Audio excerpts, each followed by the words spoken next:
Hello and welcome to the distillation video series on Essentialism, this very popular book by Greg McKeown.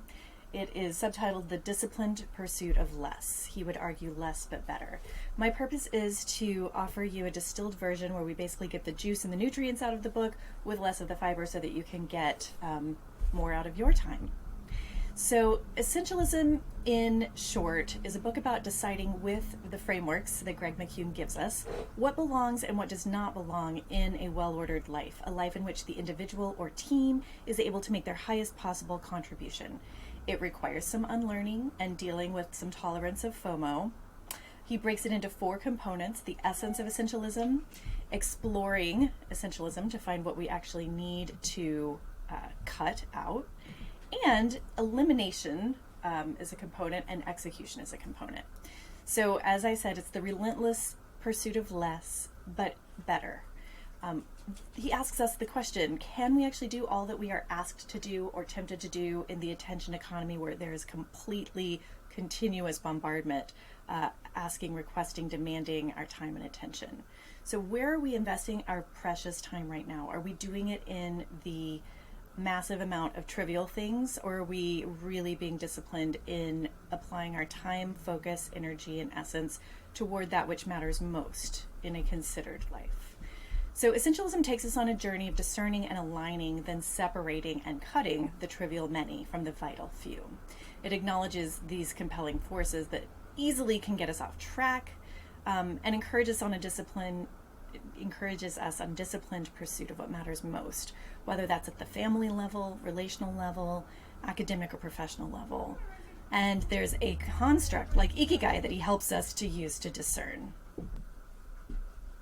In the book, Greg names the suffering that many of us do endure regularly, trying to do everything perfect now, like yesterday. He points out the many areas where the undisciplined pursuit of more actually causes us to have a poverty of spirit or a poverty of performance, and can be the cause of failures on a organizational, business level, or individual.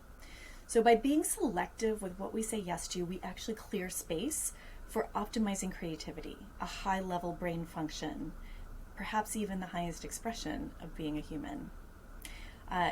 There's a garden analogy here that I came up with, which is really like when you plant, it's perfect because right now it's spring in Portland. When you're planting, you put in more seeds than you would grow healthily in a garden bed, right? We plant the seeds, we see which ones sprout, and then we see where they're overcrowded. But if we left them all, none of them would do well. So we need to prune, we need to thin out our crop.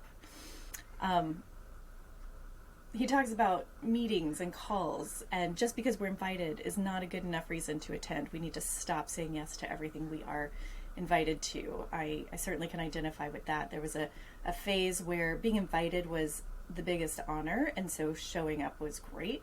And then there became a phase where, you know what, that's not actually essential to my role here. The basic value proposition of the book Essentialism is that once you give yourself permission to stop doing it all, or trying to do it all, then you can make your highest contribution, your most fulfilling, meaningful contribution with what matters to you. And then we're operating at the top of our potential.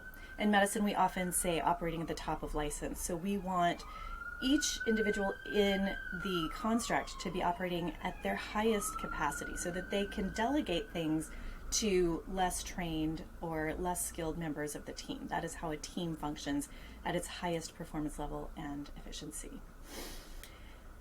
There's resentment when we say yes but mean no, right? Towards ourselves because we don't feel self-trusting, and because we feel imposed upon. We have to really think about that to make these different decisions. I love this question that he poses at the beginning of the book. Have you ever felt both overworked and underutilized? I'm going to say it again. Have you ever felt overworked and underutilized? I identify with that. I resemble that statement, as some would say. Busy, but not always productive.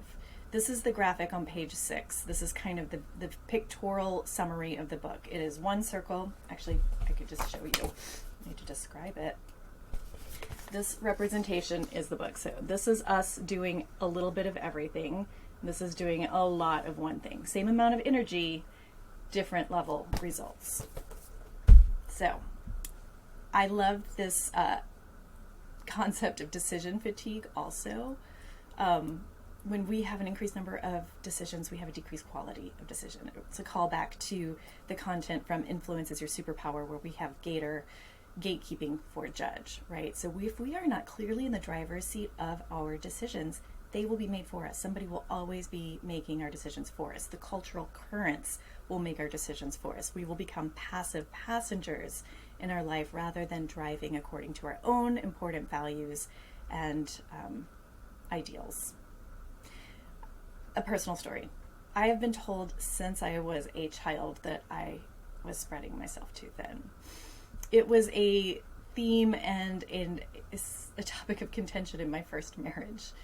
I can do a lot at one time, but I still see the value of essentialism.